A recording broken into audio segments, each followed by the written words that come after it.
Hello my dear friends, welcome to ISE. Welcome to the Hindu Editorial Analysis cum Vocabulary Enrichment. నేను మీ Kiran sir. It is మనం 2nd ఏప్రిల్కి సంబంధించినటువంటి కంటెంట్ని curate చేసి మీ ముందుకు తీసుకురావడం జరిగింది. Today we are going to discuss revision vocabulary, editorial, vocabulary of the day and assignment of the day. Assignment solution కూడా మనం డిస్కస్ చేస్తాం. నిన్న మనం ఇచ్చినటువంటి అసైన్మెంట్ సొల్యూషన్తో మనం మన సెషన్ అయితే స్టార్ట్ చేసుకుందాం.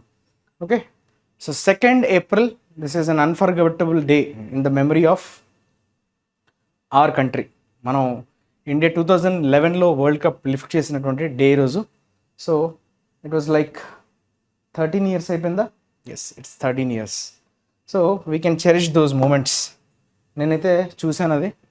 I was like feeling nostalgic.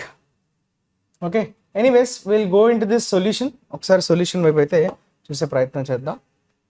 And those who have already done, so వాళ్ళు చెక్ చేసుకోండి. మిగతా వాళ్ళు ఒకసారి ట్రై చేయండి. The melting permafrost and dash sea levels can have dash effects. Okay, effects noun కదా, ఇది నౌన్ అంటే ఇక్కడ యాడ్జెక్టివ్ మిస్ అయింది. తర్వాత ఇక్కడ డాష్ సీ లెవెల్స్, ఇది కూడా యాడ్జెక్టివ్ మిస్ అయింది. అయితే ఈ యాడ్జెక్టివ్ రెండు కూడా పాజిటివా నెగిటివా? On local ecosystems as well as the climate. Climate వల్ల క్లైమేట్ మీద ఎలాంటి ఇంపాక్ట్ పడబోతుంది? ఎఫెక్ట్స్ అంటే ఏంటమ్మా? అక్కడ results. Okay, effects, results, outcomes, right. అయితే డాష్ సీ లెవెల్స్ అన్నాడు.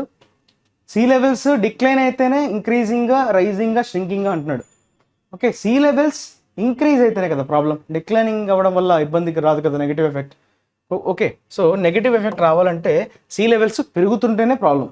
ఓకే, ఇంక్రీజింగ్ అన్నది కరెక్టేనా? కెన్ హ్యావ్ ఇంక్రీజింగ్, రైజింగ్, ఈ రెండు పెరుగుతున్నా అని మీనింగ్ వస్తున్నాయి. ఈ ష్రింకింగ్, డిక్లైనింగ్ తరిగిపోతున్నా అని మీనింగ్ వస్తుంది. సీ లెవెల్స్ తరిగిపోవడం వల్ల నెగిటివ్ ఎఫెక్ట్స్ పడవు. సో డిక్లైనింగ్ని, ష్రింకింగ్ని మనం తీసేయచ్చు. రెండు, ఇంపవరిష్ కూడా వర్బ్ అమ్మ. Impoverishment is noun. Impoverishment, this is your noun, and impoverish is verb. So maximum, devastating. Devastating అనేది నెగిటివ్ కాంటెక్స్లో వాడే యాడ్జెక్టివ్. మ్యాక్సిమం అనేది నెగిటివ్ కాంటెక్స్లో వాడే యాడ్జెక్టివ్ ఏం కాదు, యాడ్జెక్టివే, కానీ అది నెగిటివ్ కాంటెక్స్లో వాడాల్సిన అవసరం లేదు. డివాస్టేటింగ్ అంటే విచ్ ఇస్ మోర్ డ్యామేజింగ్, ఎక్కువగా మనకి డ్యామేజ్ని తెచ్చిపెట్టేది అని చెప్పేటప్పుడు డివాస్టేటింగ్ ఎఫెక్ట్స్ అంటాం, right. So this is a negative adjective. And rising sea levels, ఇది కూడా యాడ్జెక్టివే. సో పెరుగుతున్న మీనింగ్ వస్తుంది. Option C will be your correct answer. Next coming to this word, 1 2 3 4 5 6 7 7 lettered word. Antique, retro అనే meaning కదా, అంటే పురాతనమైంది, కొంచెం పాతదైంది, కానీ stylish. It has its own charm అని అన్నాం కదా. Old is gold, it has its own charm. ఇప్పటికీ దానికి క్రేజ్ అయితే ఉంటుంది. దేన్ని ఉద్దేశించి? మొన్న MS ధోని బ్యాటింగ్ చేశారు కదా, చాలా గ్యాప్ వచ్చింది, 300 odd days తర్వాత ఆయన మళ్ళీ బ్యాట్ తీసుకుని వైజాగ్లో మ్యాచ్లో మొన్న CSK తరఫున ఆడడం జరిగింది. సో దాని నేపథ్యంలో మనకి పదం వచ్చింది, that is nothing but vintage. Vintage cars అంటారు, విన్నారా? పాత రోజులకు చెందినటువంటి మోడల్ కార్స్ని ఇప్పుడు కూడా క్రేజీగా దాన్ని ఇష్టపడుతుంటారు. అంటే దానికి ఉన్నటువంటి క్రేజ్ ఉంటుంది, కానీ అది పాత మోడల్స్కి చెందిన వాటి. వింటేజ్ కార్స్, వింటేజ్ కప్పులు అంటారు, రైట్. వింటేజ్ షూట్స్ అంటారు, వింటేజ్ క్లాక్స్, చాలా ఉంటాయి. అంటే పాత తరానికి చెందిన వాటికి కూడా అయినప్పటికీ కూడా దానికి క్రేజ్ ఉండడం, దట్ ఈస్ వింటేజ్, రైట్. అది. So these are the things related to assignment. Now will move on to revision vocabulary. Okay, నిన్న నేర్చుకున్నటువంటి ఎడిటోరియల్కి సంబంధించినటువంటి వర్డ్స్ని ఒకసారి ఫాస్ట్గా రివైజ్ చేద్దాం. యాడ్వర్స్ ఇంపాక్ట్ అంటాం. యాడ్వర్స్ అంటే నెగిటివ్ ఇంపాక్ట్. సో ఇది యాడ్జెక్టివ్గా వాడతాం, అంతేనా? యాడ్వర్స్ అనేది నెగిటివ్ కదా. సో యాడ్వర్స్ అనేది నెగిటివ్ యాడ్జెక్టివ్గా వాడతాం, విచ్ ఈస్ నథింగ్ బట్ ఏంటమ్మా? Adverse impact. ఓకే, యాడ్వర్స్ అంటే ఏంటమ్మా? నెగిటివ్ కదా, ప్రతికూలంగా, అనుకూలంగా లేకుండా ప్రతికూలంగా ఉండడాన్ని మనం what we call, that is nothing but adverse effects అని అంటాం. సో డిసడ్వాంటేజెస్ అని చెప్పచ్చా? Yes, disadvantages, or you can say unfavourable. ప్రతికూలం కదా, ఫేవరబుల్ అంటే అనుకూలం, అన్ఫేవరబుల్ అంటే ప్రతికూలం, మనకు అనుకూలంగా లేకపోవడం, that is nothing but your unfavourable. అది కూడా యాడ్జెక్టివే. నెగిటివ్ అనొచ్చు, హార్మ్ఫుల్ అనొచ్చు, destructive. Negative effects, harmful effects, or you can say destructive. ఇవన్నీ చూసారా నెగటివ్ కాంటెక్స్లోనే వాడతాం, అందుకే అది నెగటివ్ యాడ్జెక్టివ్ అయింది. క్లియర్? Adverse effects. తర్వాత ఇంపెండింగ్, ఇంపెండింగ్ కూడా ఫ్యూచర్లో జరగబోతున్నటువంటి something which is going to happen in future. ఇంపెండింగ్తో మనం నెగిటివ్ నౌన్ని వాడతామని చెప్పుకున్నాం. ఇంపెండింగ్ వైలెన్స్ అని, ఇంపెండింగ్ క్రైసిస్ అని. సో రాబోతున్నటువంటి ఒక సంక్షోభాన్ని చెప్తూ ఓకే రాబోతుంది అని చెప్పడం impending, which is nothing but looming అని చెప్పచ్చు అమ్మ. ఇట్స్ నథింగ్ బట్ లూమింగ్ కూడా మనం యాడ్జెక్టివ్గా వాడతాం, which is nothing but that is threatening అనొచ్చు, or you can use the word imminent. Threatening ఏదో కీడు జరగబోతుంది అని భయభ్రాంతులకి గురి చేయడం, థ్రెటనింగ్ రైట్. ఫోర్త్ కమింగ్ రాబోతుంది ఓకే. సో ఇట్లా థ్రెటనింగ్, లూమింగ్, సో ఇవన్నీ కూడా నెగిటివ్ యాడ్జెక్టివ్స్. తర్వాత ట్రాన్స్పైర్ అంటే to happen, which transpired means which happened. నిన్న మన ఎట్టోజల్లో అది డిస్కషన్ వచ్చింది కదా. So it transpired means it happened, it occur అనొచ్చు, హ్యాపెన్ అనొచ్చు. అంటే బయటపడటం, డిస్క్లోజ్ అనొచ్చు, డిస్క్లోజ్ బయటపడటం, reveal, happen, come in to light, ఇవన్నీ కూడా చెప్పుకోవచ్చు. కమ్ ఇన్ టు లైట్ అంటే వెలుగులోకి వచ్చింది అని చెప్పడం రైట్. సో ఈ వర్డ్స్ అన్నీ కూడా మనకి ట్రాన్స్పైర్కి సంబంధించినటువంటి వర్డ్స్. తర్వాత ఎరాటిక్ అమ్మ, ఐసీ కనిపించిందంటే అది నెగిటివ్ కాంటెక్స్లో వాడే అడ్జెక్టివ్. మనం చాలాసార్లు చెప్పుకున్నాం, ఇంతకుముందు కూడా ఎరాటిక్ రెయిన్ఫాల్ అని వచ్చింది. ఎరాటిక్ రెయిన్ఫాల్ అంటే నిర్దిష్టంగా ఒక ప్యాటర్న్ని ఫాలో అవ్వకుండా ఇన్కన్సిస్టెంట్గా ఉండడం, విచ్ ఇస్ ర్యాండమ్ అని చెప్తాం కదా, unpredictable, that is erratic. Negative కాంటెక్స్లో వాడతాం. ఇన్కన్సిస్టెంట్ అన్నాడు రైట్, అన్ప్రెడిక్టబుల్ అని చెప్పొచ్చు. అన్ప్రెడిక్టబుల్ దానికి నచ్చినట్లుగా అని అంటాం కదా, so that is your inconsistent. So మనం ఇంకేమైనా పదాలతో చెప్పుకోవచ్చా? అన్సర్టైన్ అని చెప్పొచ్చు, అన్ప్రెడిక్టబుల్ అని చెప్పొచ్చు, uncertain okay. So these are erratic. ఇంకొక మంచి వర్డ్ ఉందమ్మా మనకు నచ్చినట్టుగా, ఇట్స్ లైక్ ఎగ్జాక్ట్గా నాకు స్ట్రైక్ అవ్వట్లేదు ఇమీడియట్గా. విమ్సికల్ అంటాం. ఎస్, ఎగ్జాక్ట్ గుర్తొచ్చింది. దట్ ఈస్ విమ్సికల్ అంటే నచ్చినట్లుగా ఒక ప్యాటర్న్ని ఫాలో అవ్వకూడదు, దానికి నచ్చినట్టుగా అది రావటం. విమ్స్ అండ్ ఫ్యాన్సీస్ అంటారు, విమ్సికల్ అంటారు ఓకే. అన్ప్రెడిక్టబుల్ అనే సెన్స్లో వాడతాం. సో దిస్ ఈస్ కూడా నెగిటివ్ కాంటెక్స్లో వాడే యాడ్జెక్టివ్నే రైట్. ఇవన్నీ వర్డ్స్ ఒకసారి మీకు గుర్తు చేయాలన్నమాట ఇమీడియట్గా right. So answer will be C okay. Outbreak అంటే ఒక్కసారిగా స్ప్రెడ్ అయిపోవడం, ఫాస్ట్గా స్ప్రెడ్ అయిపోవడాన్ని మనం అవుట్ బ్రేక్ అంటాం. అవుట్ బ్రేక్ ఆఫ్ వైరస్ అంటాం, ఎక్కువగా అవుట్ బ్రేక్ ఆఫ్ ఫైర్ అంటాం, అవుట్ బ్రేక్ ఆఫ్ డిసీజెస్ అంటాం. సో అవి త్వరగా వ్యాపిస్తాయి అనే సెన్స్లో మనం అవుట్ బ్రేక్ని వాడుతుంటాం. సో అవుట్ బ్రేక్ అవుతుందంటే చాలా త్వరగా వ్యాపిస్తున్నాయి అంటే ఏం చెప్పొచ్చు? ఎరప్షన్ అని చెప్పొచ్చు. Eruption is nothing but your outbreak, which is a noun. So eruption అంటే మనం ఏం చెప్పొచ్చు మళ్ళీ? అవుట్ బర్స్ట్ అని కానీ, rapid spread, explosion, rapid spread, that is nothing but your okay outbreak of a disease అని చెప్పొచ్చు, outbreak. Next precarious, O U S కదా, అంటే ఇది ఖచ్చితంగా అడ్జెక్టివ్. పాజిటివా నెగిటివా? డేంజరస్. ప్రికారియస్ అంటే ప్రికారియస్ సిచ్యువేషన్, ప్రికారియస్ డేస్, ప్రికారియస్ రైట్ అంటే డేంజరస్ అనే సెన్స్, రిస్కీ అనే సెన్స్లో వాడతాం. పెరిలస్ అనొచ్చా? ఎస్, పెరిలస్ అన్న ఏంటమ్మా? హెజార్డస్ అనొచ్చు, రిస్కీ అనొచ్చు, డేంజరస్, ఇవన్నీ కూడా రైట్ అన్సేఫ్ అని చెప్పేటువంటి adjectives. So with this we have completed revision vocabulary. So అంతా చెక్ చేసుకోండి, అన్నీ మీరు చేయగలుగుతున్నారా లేదా, మీ మట్టుగా మీరు ట్రై చేయండి. సో తర్వాత మ్యాచ్ చేసుకోండి, తర్వాత మిగతా వర్డ్స్ని కూడా మీరు ఎక్కడైనా రాయాలనుకుంటే రాసుకోండి ఒక దగ్గర right. Maintain notes and keep revising them. Next no man's land అనేటువంటి ఒక టైటిల్తో మనకి ఈరోజు ఎట్టోజల్ కనిపిస్తుంది. నో మ్యాన్స్ ల్యాండ్ అంటే ఏ మనిషికి సంబంధించని ఒక భూభాగం అన్నట్టుగా. ల్యాండ్ అంటే అక్కడ భూభాగం కదా. సో నో మ్యాన్స్ ల్యాండ్ అంటే ఎవరికి చెందింది కాదు అన్నట్టుగా అంటున్నాడు. అయితే ఎవరికి చెందింది కాదు, ఆ ల్యాండ్ ఏంటి, అది ఎవరికి చెందింది కాదు అని ఎందుకు అంటున్నాడు? What is this it is talking about, what it is trying to signify అన్నది ఒకసారి మనం సబ్ హెడ్డింగ్ చదువుదాం. Those in power should not rake up issues that affect ties with neighbours. చూసారా, అంటే ఇది ఇంటర్నేషనల్ రిలేషన్స్ సంబంధించినటువంటి ఒక ఆర్టికల్గా మనకు అర్థమవుతుంది. దోస్ ఇన్ పవర్, ఎవరైతే అధికారంలో ఉన్నారో, షుడ్ నాట్ రేకప్. ఇది చాలా మంచి ఫ్రేజల్ వర్బ్. రేకప్ అంటే ఏంటంటే ఏదైనా ఆల్రెడీ సమస్య పోయినటువంటి ఒక సమస్యని మళ్ళీ దాన్ని బయటికి తీసే ప్రయత్నం చేయడం, వెలికి తీయడం, లేకపోతే దాన్ని అనవసరంగా రెచ్చగొట్టే ప్రయత్నం చేయడం, బయటికి తీసే ప్రయత్నం చేయడం, కెలకడం, ఇవన్నీ కూడా మనకి సమస్య పోయినటువంటి ఒక ఇష్యూని మళ్ళీ తెర మీదకి తీసుకురావడం, అంటే వివాదాస్పదం చేయడానికి దాన్ని మళ్ళీ అనవసరంగా దాన్ని కెలికే ప్రయత్నం చేయడం, దట్ ఈస్ రేకప్ అంటాం. ఓకే, ఇష్యూస్, ఎలాంటి ఇష్యూస్ అమ్మా? That affect ties with neighbours, మన పక్కనే ఉండేటువంటి మన పక్క దేశం వారు కావచ్చు, రైట్, మన నైబరింగ్ కంట్రీస్ ఆర్ నైబర్స్ అంటాం కదా, సో వారితో మన సంబంధాలు దెబ్బతీసే విధంగా అటువంటి ఇష్యూస్ని అనవసరంగా తెర మీదకి తీసుకురాకూడదు. సమస్య పోయినటువంటి ఇష్యూస్ని మళ్ళీ తెర మీదకి తీసుకురాకూడదు, especially those who are in power అంటున్నాడు.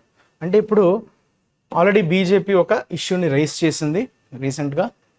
సో దాన్ని ఉద్దేశించి శ్రీలంకతో, రైట్, ఒక క్రైసిస్ లాంటి వాతావరణం, ఇప్పుడు ఒక మళ్ళీ వివాదం అన్నది ఎప్పటి నుంచో తమిళనాడు దానికోసం యాజిటేట్ చేస్తూనే ఉంది, కచ్చతీవు అనేటువంటి ఒక ఐలాండ్ కోసం, రైట్.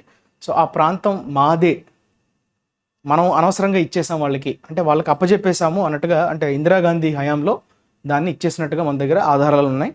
కాకపోతే అది చాలా ఈజీగా ఇచ్చేశారు, అంటే చాలా నిర్లిప్తంగా, ఇన్సెన్సిటివ్గా, క్యాలెస్ అనే పదం వాడతాం, క్యాలెస్గా ఇచ్చేశారు అన్నట్టుగా బీజేపీ ఆరోపిస్తుంది. దాన్ని మళ్ళీ దక్కించుకోవాలని స్టేట్ లీడర్షిప్ ఎప్పటి నుంచో తమిళనాడుకి సంబంధించినటువంటి లీడర్షిప్ అంటూ ఉండింది. కాకపోతే ఇప్పుడు ప్రధానమంత్రి కూడా దాని గురించి చర్చను తెరపైకి తీసుకురావడంతో అది ఇంకొంచెం వివాదం ముదురుతుందన్నమాట. సో ఒకసారి చూద్దామమ్మా. సో శ్రీలంకకు సంబంధించినటువంటి వివాదం ఇది. సో ఒక్కసారి please go through the article once and we will discuss the things related to that. Okay, is it visible? Yes, now it is visible. So please pause the video or you can take the screenshot. Prime Minister Narendra Modi by raking up the contentious matter of Kachativu, adamma island పేరేంటి? కచ్చతీవు. న్యూస్లో ఒకటి వచ్చిందంటే definitely దాని మీద questions అడగడానికి చాలా possibilities ఉన్నాయి. UPSC point of వ్యూలో కావచ్చు, మీకు జీకే పాయింట్ ఆఫ్ వ్యూలో కూడా దీని మీద అడగడానికి అవకాశం ఉంటుంది, రైట్. సో కచ్చతీవు న్యూస్లో ఉంది ఇప్పుడు, so it is very important. So contentious matter అంటున్నాడు, అంటే ఏంటంటే వివాదాస్పదమైనటువంటి ఒక అంశం. కంటెన్షియస్ అంటే కంటెన్షన్ అనే నౌన్కి యాడ్జెక్టివ్ ఫామ్ కంటెన్షియస్. కంటెన్షన్ అంటే బోన్ ఆఫ్ కంటెన్షన్ అనే ఒక ఇడియం వాడతాం, చాలా వివాదాస్పదమైనది అని చెప్పేటప్పుడు మనం వాడతాం. కంటెన్షియస్ మ్యాటర్ అంటే వివాదాస్పద అంశం, కచ్చతీవుకు సంబంధించింది. దాన్ని తెరపైకి తీసుకొచ్చారు, రేకింగ్ అప్, దాన్ని తెరపైకి తీసుకురావడం, ఆ వివాదాస్పదమైనటువంటి అంశం. Has set an unhealthy trend of politicizing an issue for electoral gains and one that has bearing on ties with Sri Lanka. Okay, అది ఇప్పుడు ఆయన తెరలేపినటువంటి ఆ వివాదం ఏదైతే ఉందో అది ఎలా దారితీస్తుందమ్మా? సెట్ అండ్ అన్హెల్దీ ట్రెండ్, అది ఎక్కడ కూడా ఆరోగ్యకరంగా లేదు. ఆ ట్రెండ్ ఎలా ఉందంటే కొంచెం ఇబ్బందికరంగా ఉంది, unhealthy, which is not good. ఆ ట్రెండ్ బాగాలేదు. ఆఫ్ పొలిటిసైజింగ్ అంటే ఏంటమ్మా? రాజకీయ రంగుని పులమటం. పొలిటిసైజింగ్ అంటే ఏంటమ్మా? రాజకీయం చేయడం అవుతుంది. And issue for electoral gains, కేవలం ఈ ఇష్యూని రాజకీయ లబ్ధి కోసం వాడుకోవడం అనేది ఒక హెల్దీ ట్రెండ్ అయితే కాదు, అన్హెల్దీగా ఉంది అంటే చెప్తున్నాడు. One that has bearing on ties related to, bearing on అంటే దానికి సంబంధించింది, ఎస్పెషలీ శ్రీలంకతో మనకు ఉన్నటువంటి సంబంధాలకి సంబంధించింది కాబట్టి, రైట్, ఇది కొంచెం అన్హెల్దీగా ఉంది అన్నట్టుగా చెప్తున్నాడు. Mister Modi on March 31. అయితే ఫస్ట్ స్టార్ట్ ఎలా అయింది ఈ వివాదం అన్నది ఒకసారి చూద్దాం.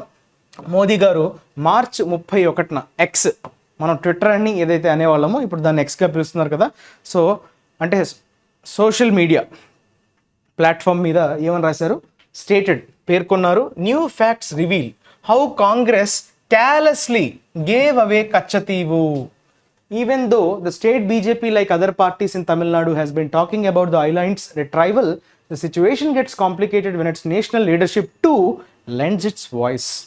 Retrieval అనే పదం వాడాడు చూడండి. సో అక్కడ ఏమని మెన్షన్ చేశారు? ఆ ప్లాట్ఫామ్ మీద, ఎక్స్ అనే ప్లాట్ఫామ్ మీద ప్రధానమంత్రి గారు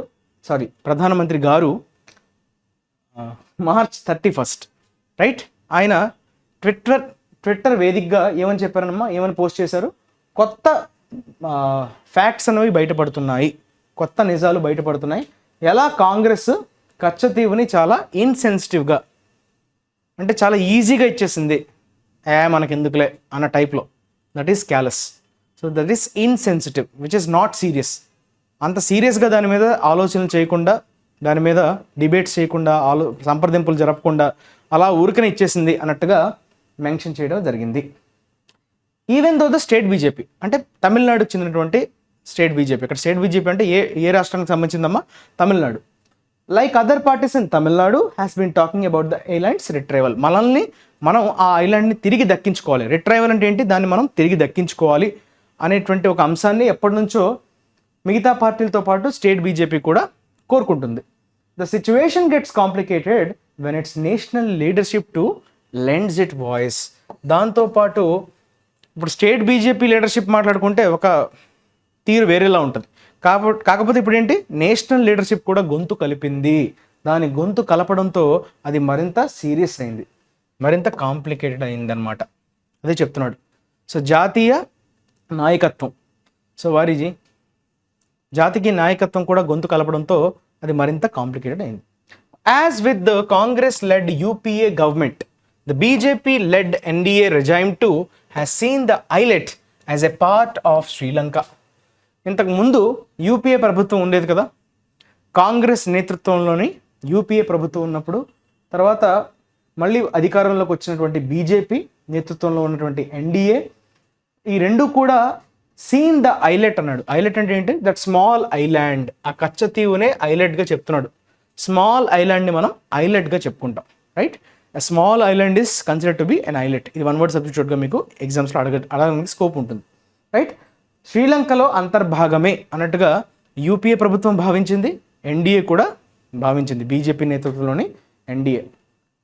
In 2022, the External Affairs Ministry informed the Rajya Sabha that Kachativu lies on the Sri Lankan side of the India-Sri Lanka International Maritime Boundary Line. చూసారా, 2022లో విదేశీ మంత్రిత్వ శాఖ రాజ్యసభకి ఇన్ఫార్మ్ చేస్తూ ఏమని చెప్పిందంట? కచ్చతీవు అన్నది ఎక్కడమ్మా ఉంది? It లైజ్ on the Sri Lankan side. Sri Lanka సైడ్లో ఉంది, ఇది శ్రీలంక వారికి సంబంధించింది. Okay, India Sri Lanka international maritime boundary లైన్లో శ్రీలంక సైడ్ వైపే అది లై అయి ఉంది, అంటే దానికి చెందినది అన్నట్టుగా క్లియర్గా రాజ్యసభలో పేర్కొనడం జరిగింది. ఇన్ఫార్మ్ చేసింది మినిస్ట్రీ ఆఫ్ ఎక్స్టర్నల్ అఫైర్స్. 2013. ఇవన్నీ సాక్ష్యాలు అనమాట. So what are the documented things? మన దగ్గర ఉన్నటువంటి ఆధారాలని ఒకసారి ఎడిటర్ మనకి గుర్తు చేసే ప్రయత్నం చేస్తున్నాడు. అవన్నీ ఒక సీక్వెన్స్లో పెట్టే ప్రయత్నం అయితే జరుగుతుంది. 2022లో ఏం జరిగింది? 2013లో చూసుకుంటే కనుక అప్పుడు ప్రభుత్వంలో ఉన్నటువంటి యూపీఏ గవర్నమెంట్, రిజైమ్ అంటే గవర్నమెంట్, సో సుప్రీంకోర్టుకి ఏమని చెప్పిందంట? That the question of retrieval did not arise as no territory belonging to India was ceded to Sri Lanka. 2013లో యూపీఏ ప్రభుత్వం సుప్రీంకోర్టుకి ఏమని చెప్పిందంటే, అసలు అలాంటి ప్రశ్న, ఎలాంటి ప్రశ్న అమ్మా? క్వశ్చన్ ఆఫ్ రిట్రైవల్ అన్నాడు.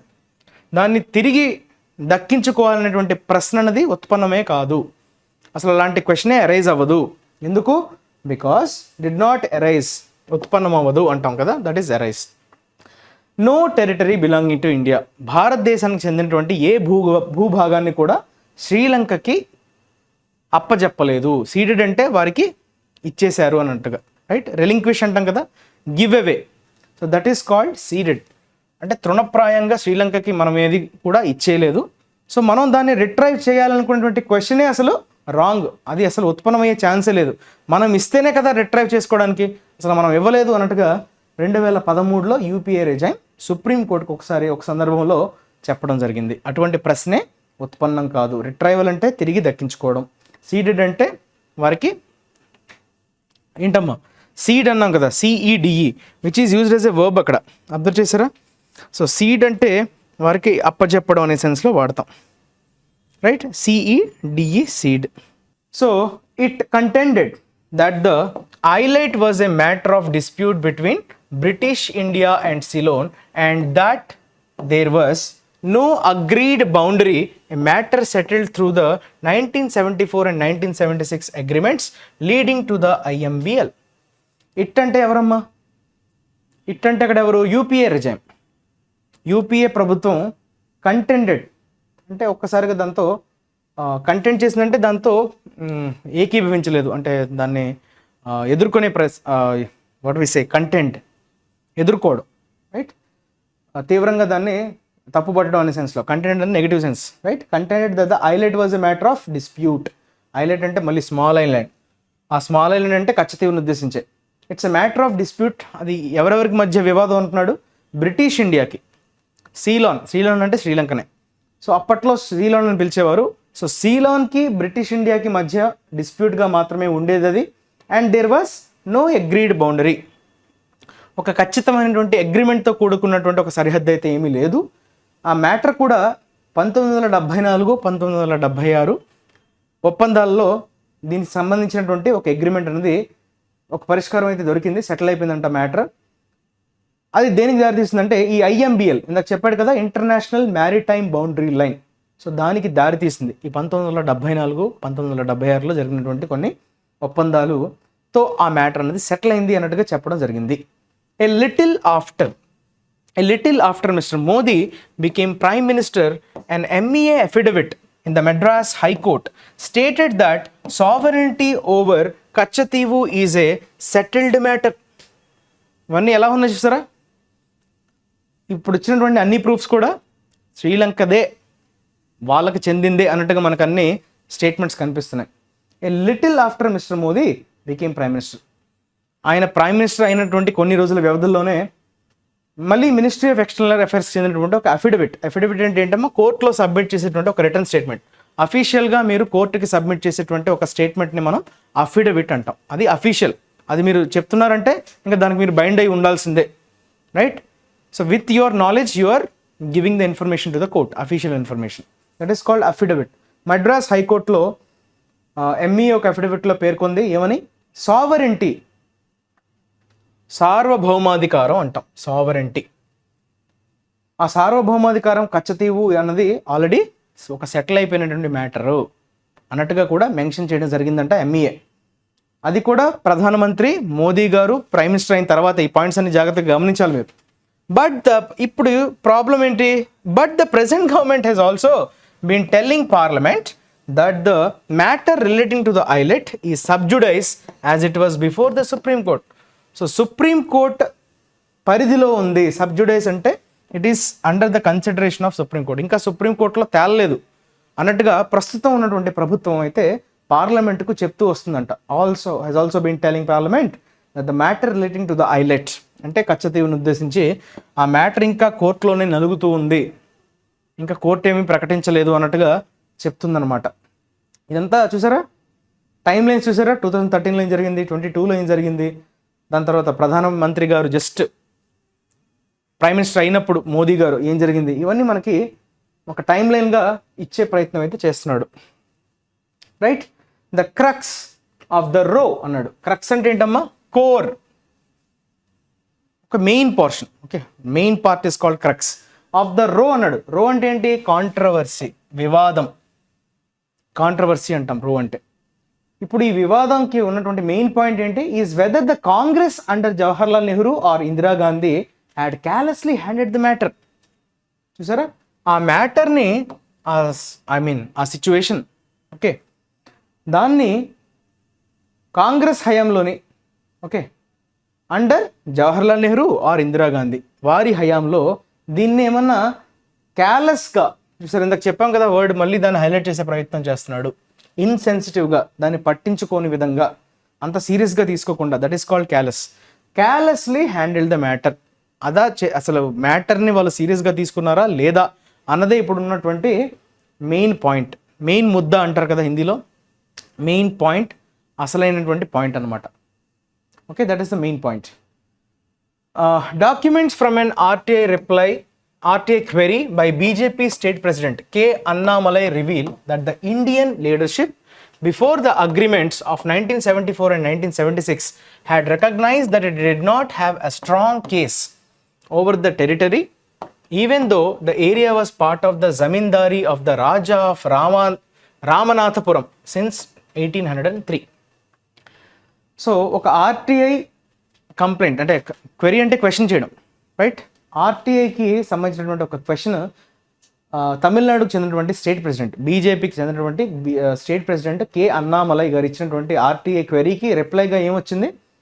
ఇండియన్ లీడర్షిప్ అంతకుముందు లీడర్షిప్ ఎప్పుడు కూడా అంటే 1974 1976లో ఏవైతే అగ్రిమెంట్స్ అయ్యాయని చెప్తున్నాడో అంతకుముందు లీడర్షిప్ ఎప్పుడు కూడా had recognise that it did not have a strong case. దాని దగ్గర బలమైనటువంటి సాక్ష్యం ఏది లేదు. Did not have a strong case అంటే మాదే అని చెప్పడానికి వారి దగ్గర ఉన్నటువంటి బలమైనటువంటి ఆధారాలు ఏవి లేవు. Strong case over the territory, ఆ భూభాగం మాదే అని చెప్పడానికి 1974 1976 అగ్రిమెంట్ జరగక ముందు విషయం ఇది, రైట్? అప్పట్లో ఉన్నటువంటి నాయకత్వానికి వారి దగ్గర స్ట్రాంగ్ ఎవిడెన్స్ ఏమీ లేదు. Even though the area was part of zamindari of the Raja of Ramanathapuram since 1803. యాక్చువల్గా ఈ ప్రాంతంలో అన్ఇన్హాబిటెడ్ అమ్మ, అక్కడ ఎవరు కూడా నివసించరు, నివాసయోగ్యం కాదు అది. కేవలం అక్కడ ఒక చర్చ్ మాత్రమే ఉంది. ఆ చర్చ్లో కూడా ఇయర్కి ఒకసారి జనవరి ఫిబ్రవరి ఆ టైంలో వస్తుంటారు విజిటర్స్, వచ్చి అక్కడ పూజలు చేసుకొని వెళ్తారు తప్ప అక్కడ మనుషులు ఎవరైతే ఉండరనమాట. ఓకే, కానీ 1803 నుంచి చూసుకుంటే కనుక రాజా ఆఫ్ రామనాథపురం ఆ జమీందార్ గారికి ఆధ్వర్యంలోని ఏరియా ఉండేది అన్నట్టుగా మాత్రం మన దగ్గర ఆధారాలు ఉన్నాయి తప్ప అంతకు మించి మాదే అని చెప్పడానికి ఎటువంటి స్ట్రాంగ్ కేసు అయితే ఆ నాయకత్వం దగ్గర లేదు. రిపోర్ట్ ఇన్ ద హిందూ పేపర్లో వచ్చినటువంటి ఒక రిపోర్ట్ బేస్ చేసుకొని 1972 అందులో ఏమంటున్నాడు? Says the annual church festival, చెప్పాను కదా ఇయర్లీ జరిగేటువంటి ఒక చర్చ్ అక్కడ ఒకటి ఉంది. ఆ చర్చ్లో జరిగే ఒక ఫెస్టివల్ ఇయర్కి ఒకసారి జరుగుతుంది. ఓవర్ 90 years ago 19 సంవత్సరాలుగా అది జరుగుతూనే ఉంది annual church festival. But what must have troubled the Indian authorities going by the minutes of a meeting in Chennai in 1974 between Foreign Secretary Keval Singh and Chief Minister K. Karunanidhi were historical facts aiding Sri Lanka. Okay, but కాకపోతే ఏంటి, what must have troubled the Indian authorities, భారతదేశానికి చెందినటువంటి అధికారులని ఇబ్బంది పడేలా చేసేది ఏంటి? Going by the minutes of a meeting in Chennai. 1974లో చెన్నైలో ఒక మీటింగ్ అనేది జరిగింది. ఎవరెవరి మధ్య? ఫారెన్ సెక్రటరీ కేవాల్ సింగ్, అప్పటి ఫారెన్ సెక్రటరీ, కార్యదర్శి అంటాం కదా, సో ఫారెన్ కార్యదర్శి, విదేశీ కార్యదర్శి, అతనికి అప్పటి చీఫ్ మినిస్టర్ కరుణానిధి గారికి మధ్య సంభాషణ అయితే జరిగింది. Where historical facts aiding Sri Lanka, శ్రీలంకని హెల్ప్ చేసే విధంగా. ఆ ఫ్యాక్ట్స్ ఎలా ఉన్నాయంటే శ్రీలంకకి హెల్ప్ చేసే విధంగా, శ్రీలంకకి అనుకూలంగా ఉన్నాయి అన్నట్టుగా అక్కడ జరుగుతున్న ఆ మీటింగ్లో వచ్చినటువంటి కొన్ని డీటెయిలింగ్స్ ద్వారా మనకి అర్థమైంది ఏంటంటే కొన్ని హిస్టారికల్ ఫ్యాక్ట్స్ శ్రీలంకకి అనుకూలంగానే ఉన్నాయి అన్నట్టుగా బయటపడింది. Okay, these include the reference by an Indian survey team in 1874-76 to Katchatheevu being a part of Sri Lanka, Sri Lanka's assertion of sovereignty since 1921 when talks began to demarcate the fishery line in the Park Bay and the inability of the Madras presidency to establish the islet's original title. చూసారా, అయితే శ్రీలంకకి అనుకూలంగా దొరికాయి అంటున్నాం కదా కొన్ని చారిత్రాత్మకమైనటువంటి facts ఏవైతే దొరికాయో, so అవన్నీ శ్రీలంకకి అనుకూలంగా ఉన్నాయి అంటున్నాం. అయితే అందులో ఉన్న వాటిలో ఏమున్నాయంటే దీస్ ఇంక్లూడ్ అన్నాడు కదా, అందులో ఉన్నవి ఏంటంటే the reference by an Indian survey team.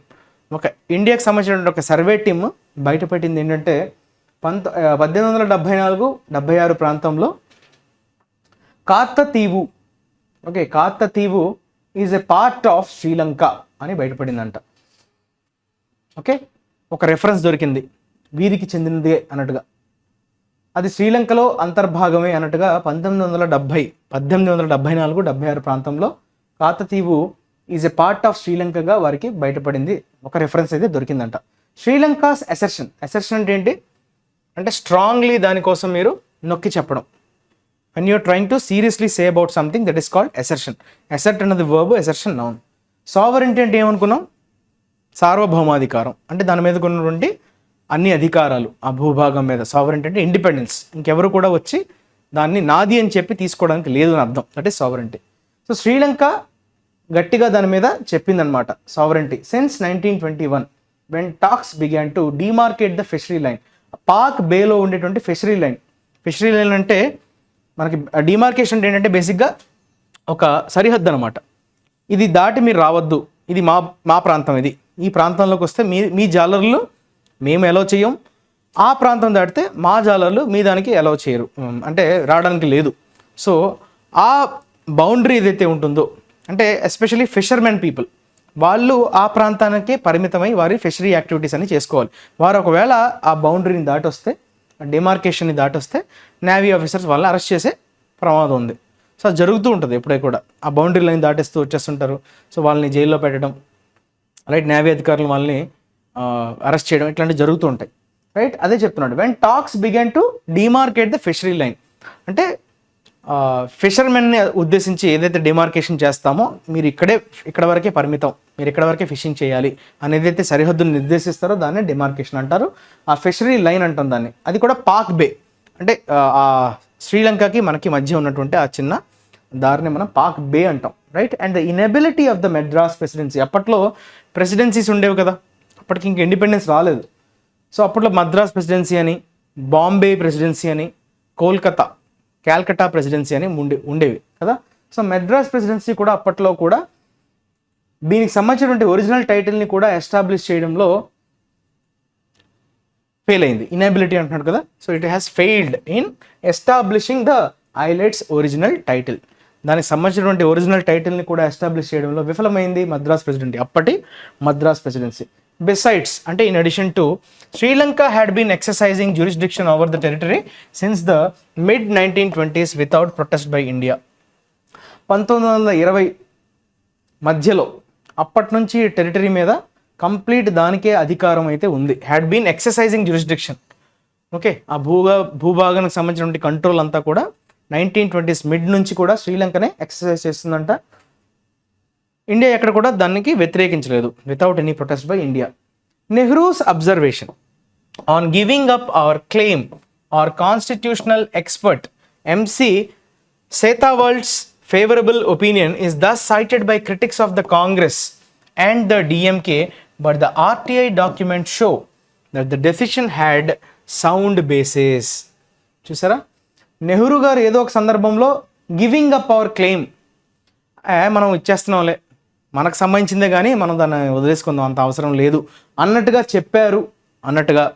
రెండు, కాన్స్టిట్యూషనల్ ఎక్స్పర్ట్ ఎవరు, ఎంసీ సెతావాల్డ్స్, ఆయన కూడా ఫేవరబుల్ ఒపీనియన్, అంటే ఈ డైరెక్షన్లోనే ఆయన కూడా ఒపీనియన్ని ఇచ్చినట్టుగా. ఈజ్ ద సైటెడ్ అంటే పేర్కొండం.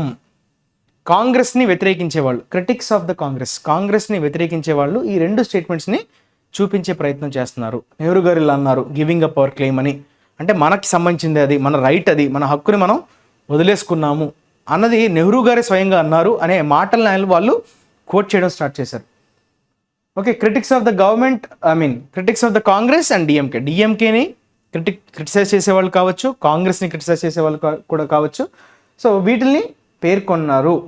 ఏది, నెహ్రూ గారు ఇలా చెప్పారని, గివింగ్ అప్ అవర్ క్లెయిమ్ అని. అలానే Setalvad's, MC Setalvad, he's an expert, constitutional expert, ఆయన చెప్పినటువంటి ఒపీనియన్ని కూడా పేర్కొనడం జరిగింది, దాన్ని చూపిస్తూ చెప్పడం జరిగింది. కాకపోతే ఆర్టీఐ డాక్యుమెంట్స్, దాన్ని కదా మనం ప్రామాణికంగా తీసుకుంటాం. ఆర్టీఐ డాక్యుమెంట్స్ విషయానికి వస్తే మాత్రం ఆ డెసిషన్కి ఒక సరైనటువంటి సౌండ్ అంటే ఏంటమ్మా, స్ట్రాంగ్, అక్కడ సౌండ్ అంటే అడ్జెక్టివ్గా వాడాడు, ఒక స్ట్రాంగ్ కారణం ఉంది, ఒక స్ట్రాంగ్ బేసిస్ మీదే ఆ డెసిషన్ అయితే తీసుకోవడం జరిగింది అన్నట్టుగా మనకి ఆర్టీఐ డాక్యుమెంట్స్ ద్వారా తెలిసి వస్తుంది. It is understandable if political leaders in Tamil Nadu raise the demand of Katchatheevu at a tribal every now and then, but it would be extremely disturbing if the prime minister too joins the bandwagon. చూసారా, it is understandable, ఇది మనం అర్థం చేసుకోవచ్చు. ఏది అర్థం చేసుకోవచ్చు, తమిళనాడులో ఉన్నటువంటి రాజకీయ నాయకులు కావచ్చు, వాళ్ళు ఇలాంటి డిమాండ్స్ రైజ్ చేయడంలో, అంటే కచ్చతీవుని మళ్ళీ మనం రిట్రైవ్ చేసుకోవాలి అనేటువంటి డిమాండ్ ఏదైతే ఈ మధ్య చేస్తున్నారో, ఓకే, దాన్ని మనం అర్థం చేసుకోవచ్చు, దాన్ని కన్సిడర్ చేయొచ్చు. కాకపోతే it would be extremely disturbing, ప్రధానమంత్రి స్థాయి వ్యక్తి దీనికోసం మళ్ళీ ఈ వివాదాన్ని రాజ్ చేయడంలో మళ్ళీ ఆయన తెర మీదకి తీసుకురావడం అనేది అంత మంచి పరిణామం కాదు. డిస్టర్బింగ్ అన్నాడు చూసారా, ఎక్స్ట్రీమ్లీ డిస్టర్బింగ్, ఏమాత్రం కూడా హర్షించదగ్గది కాదు. Very disturbing. To joins the band wagon. ఇక్కడ చూసారా, జాయిన్ ద బ్యాండ్ వ్యాగన్ అనేటువంటి ఒక ఈడియం వాడాడు.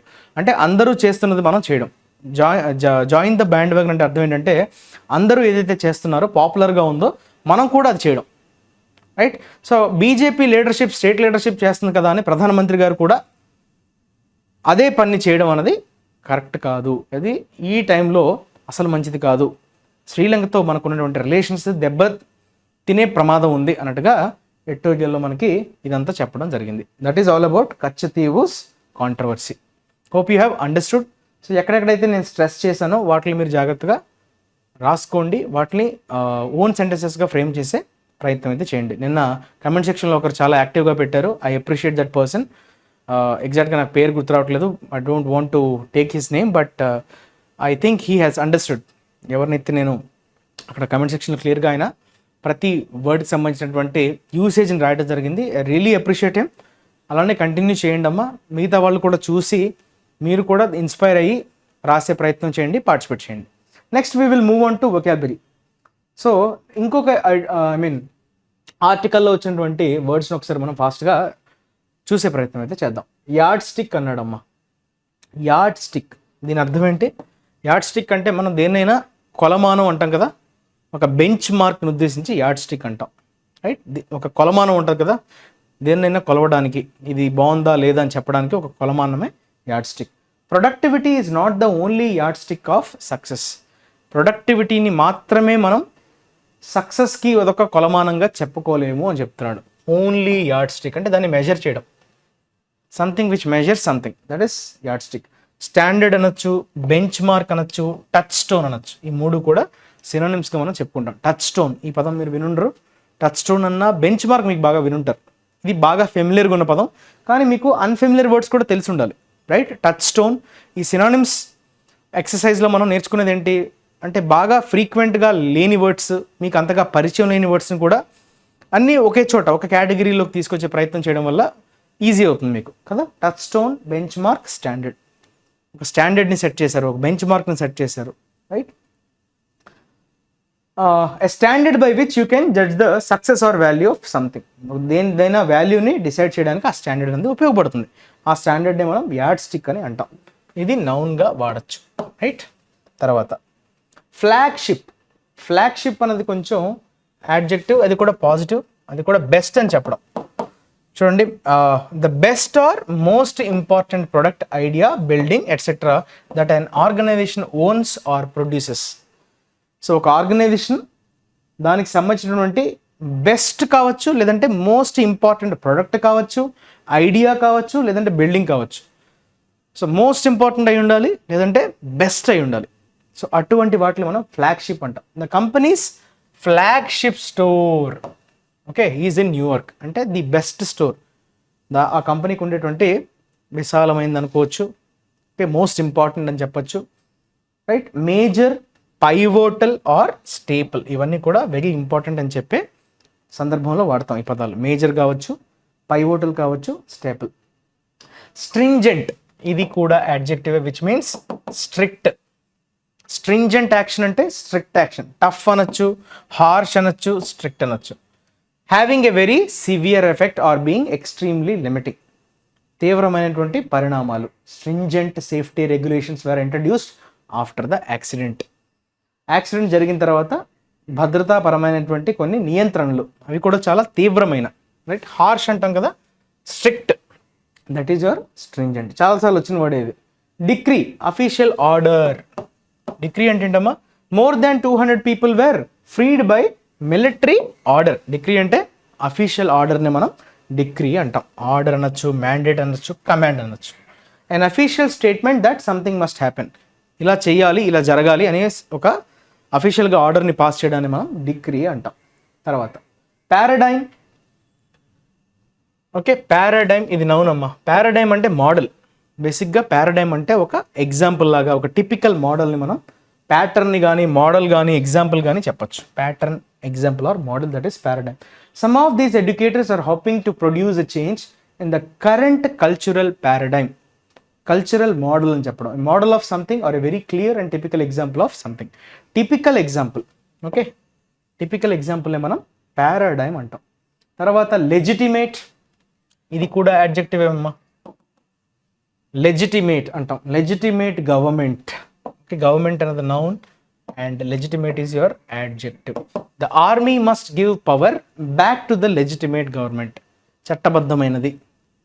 ఓకే, దట్ ఈస్ లాఫుల్ అంటాం కదా, లీగల్ అనొచ్చు, లాఫుల్ అనొచ్చు. Authorised, authorised adjective. Okay, allowed by law, law ఏదైతే ఒప్పుకుందో చట్టబద్ధమైనది, that is legitimate. Legal, legitimate ఇవన్నీ కూడా ఒకలాంటివే, రైట్. తర్వాత amass, amass, mass, amass. Amass అంటే ఏం లేదమ్మా, it is nothing but when you are accumulate, gather చేయడం, అక్యూములేట్ చేయడం అనే సెన్స్లో మనం అమాస్ని వర్బ్గా వాడతాం. He amass lot of wealth అంటాం, అంటే చాలా డబ్బుని కూడగట్టుకున్నాడు, కూడగట్టుకోవడం, గ్యాదర్ చేయడం, right. He has amass the huge fortune from her novels. ఇక్కడ ఫార్చ్యూన్ అంటే మీరు ఏదో అనుకోవద్దు. ఫార్చ్యూన్ అంటే ఏమనుకుంటున్నారు మీరు జనరల్గా? ఫార్చ్యూన్ సన్ఫ్లవర్ ఆయిలా? ఫార్చ్యూన్ ఫ్రీడమ్ సన్ఫ్లవర్ ఆయిల్ కాదు. హ్యూజ్ ఫార్చ్యూన్ అంటే మేకింగ్ లాట్ ఆఫ్ మనీ అని అర్థం. జనరల్గా ఫార్చ్యూన్ అంటే ఏంటి? తలరాత అంటారు కదా, అదృష్టం, ఫార్చ్యూన్. ఓకే, హ్యూజ్ ఫార్చ్యూన్ అంటే అక్కడ హ్యూజ్ మనీ అని అర్థం, right. To get a large amount of something, especially money or information, by collecting it over a long period. ఎప్పటి నుంచో సేకరిస్తూ దాన్ని, రైట్, గ్యాదర్ చేయడం. ఓకే, ఒక హీప్ లాగా దాన్ని కూడగట్టడం, దట్ ఈస్ కాల్డ్ గ్యాదర్ అనొచ్చు, అక్యూములేట్ అనొచ్చు, ఎక్రూ అనొచ్చు. ఇవన్నీ కూడా వర్బ్సే. Gather, accumulate, accrue. Accrue some benefits అంటారు, అమాస్. తర్వాత అంబిషియస్, అంబిషన్ అంటాం కదా, అంబిషన్. అంబిషన్కి యాడ్జెక్టివ్ ఫార్మే ambitious, which is used in positive context. ప్రతిష్టాత్మకమైనది. అంబిషియస్ ప్లాన్ అంటే చాలా ప్రతిష్టాత్మకమైనది. ఎంటర్ప్రైజింగ్, ఆస్పైరింగ్, యర్నింగ్ అంటే దానికోసం ఎప్పటి నుంచో మనం కష్టపడుతున్నాం, విపరీతంగా దానికోసం ఎఫర్ట్స్ పెడుతున్నాం, ఎప్పటి నుంచో మా కళ అని చెప్తాం కదా. If a plan or idea is ambitious, it needs a great amount of skill. చాలా స్కిల్తో కూడుకున్నటువంటి వ్యవహారం. And effort to be successful, దానికోసం విపరీతమైనటువంటి కృషి చేయాలి, స్కిల్ ఉండాలి, కృషి ఉండాలి. ఆ రెండింటి కలయికతోనే మనం అది సాధించగలం అనే సెన్స్లో ambitious plans. The centre has announced its ambitious plans అంటాం, అంటే ప్రతిష్టాత్మకమైనది. The government has announced an ambitious plan to modernize the railway network. Railway నెట్వర్క్ని మోడర్నైజ్ చేయాల్సిందిగా ఒక టార్గెట్ అయితే పెట్టుకుంది, ప్రతిష్టాత్మకమైనటువంటి ఒక టార్గెట్ని అయితే ప్రభుత్వం అనౌన్స్ చేసింది, ప్రకటించింది. అసైన్మెంట్ ఆఫ్ ద డే చూడండి అమ్మా. అసైన్మెంట్ సొల్యూషన్ మనం కంప్లీట్ చేసుకున్నాం కాబట్టి let's get in to this assignment of the day, right. 5 lettered word అమ్మా, చూడండి. ఒక 5 లెటెడ్ వర్డ్ ఇవ్వడం జరిగింది. నౌన్ అంటున్నాడు, అది కూడా కామన్ నౌన్ అంట. Okay, singular countable noun. ఈ కౌంటబుల్ నౌన్ కూడా అందులో ఈ పర్టికులర్ వర్డ్ మనకి singular countable noun. And it is also ఏమని చెప్పాడు? కామన్ నౌన్గా చెప్తున్నాడు. ఒక పర్సన్ ఉద్దేశించి మనం అంటాం. డిప్లొమాట్, అంబాసిడర్ అనే మీనింగ్స్ వస్తాయి, ఇవి సినానిమ్స్. తర్వాత ఈరోజు నేను ఫిల్లర్స్ ఇవ్వాలా. ఈరోజు try to give you again, మనం కొంచెం ఈ మధ్య చేయట్లే కదా, so just for change. Errors అమ్మ, ఇందులో ఎర్రర్స్ ఎక్కడ ఉన్నాయో మీరు, the election commission has asked the state owned NHAI to go forward with the calculation of new toll rates on highways, which kicks up annually from April 1st across most of the tolled highway stretches in the country, but said the new user fees should applicable only after the Lok Sabha election. So దీనికి సంబంధించినటువంటి errors ఎక్కడెక్కడ ఉన్నాయో మీరు identify చేశారో వాటిని మీరు comment సెక్షన్లో అయితే మెన్షన్ చేయండి. Thank you for watching the video. Video నుంచి ఎటువంటి కొత్త ఇన్ఫర్మేషన్ మీరు నేర్చుకున్నా, మీకు ప్రొడక్టివ్గా అనిపించినా కూడా ఖచ్చితంగా లైక్ చేయడం అయితే మర్చిపోవద్దు. అలానే ఛానల్ని షేర్ చేయని వాళ్ళు ఛానల్ని సబ్స్క్రైబ్ చేయని వాళ్ళు సబ్స్క్రైబ్ చేయండి. అలానే మీ ఫ్రెండ్స్ ఎవరైతే స్ట్రగుల్ అవుతున్నారో వారికి ఈ వీడియోని ఖచ్చితంగా చేరవేసే ప్రయత్నం అయితే చేయండి. Thank you, thanks a lot. Your Kiran sir signing off. మళ్ళీ రేపు కలుద్దాం. అంతవరకు take care, have a nice day.